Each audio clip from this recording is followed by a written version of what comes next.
Pharaoh names, period, new paragraph.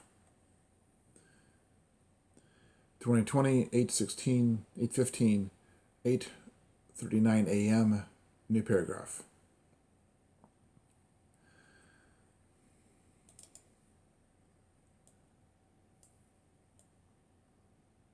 August 15th, 8:40 a.m., new paragraph. New paragraph.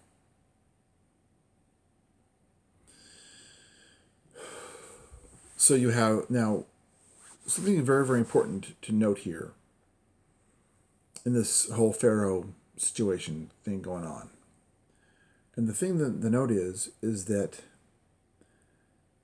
Jesus, Christ, Emmanuel, Simon Peter. Now we have a very, very strong possibility of adding Emperor Claudius to that list, because most of what we know about Claudius comes from people who abjectly hated him, and by abjectly hating him, it's Mitch McConnell to Obama hatred.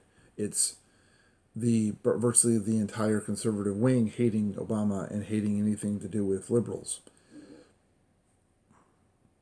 Soul level disgust comes to mind.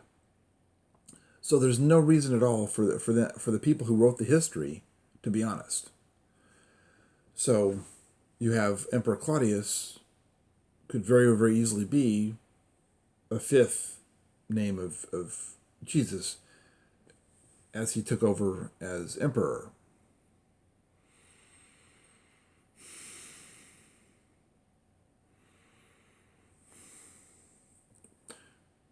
Period. New paragraph. Now a different line of thinking comes to mind.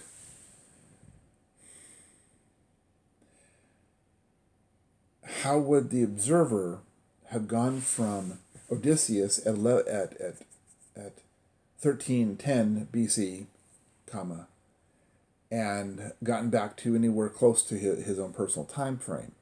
Well, he would have gone to the Julii family who were there and living in the Domus Julii, and they may have had a time machine that would have sent him to possibly the crucifixion.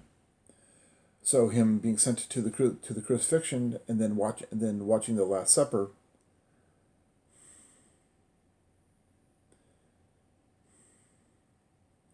Of course, that there's all kinds of fictional problems with that story, because what I had before was he created his inventions.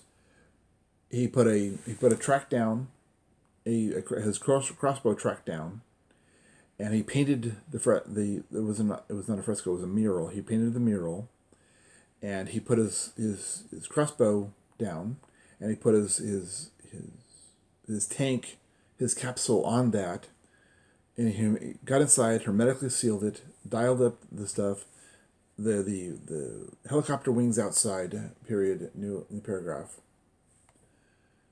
Put his helicopter outside, which were not actually helicopters, they were power generators. He put dozens and dozens on that side. 1.21 gigawatts onto the mural, period, and then charged the mural wall, and then released the brake on the crossbow, and his tank then hit the wall at not a small speed, approximately 88 miles an hour, and his capsule hits the mural, hits the electrified electricity, the 1.21 gigawatts at 88 miles an hour, and is transported to the crucifixion. He then watches the crucifixion, and then waits 3 days, 4 days, 5 days, and then as Jesus comes out of his tomb and goes to continue the conversation he was having, which is the end of the search for the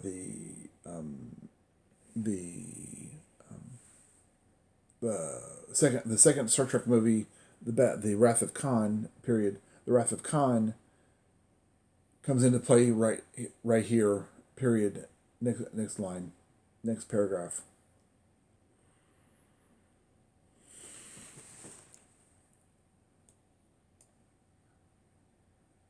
New paragraph.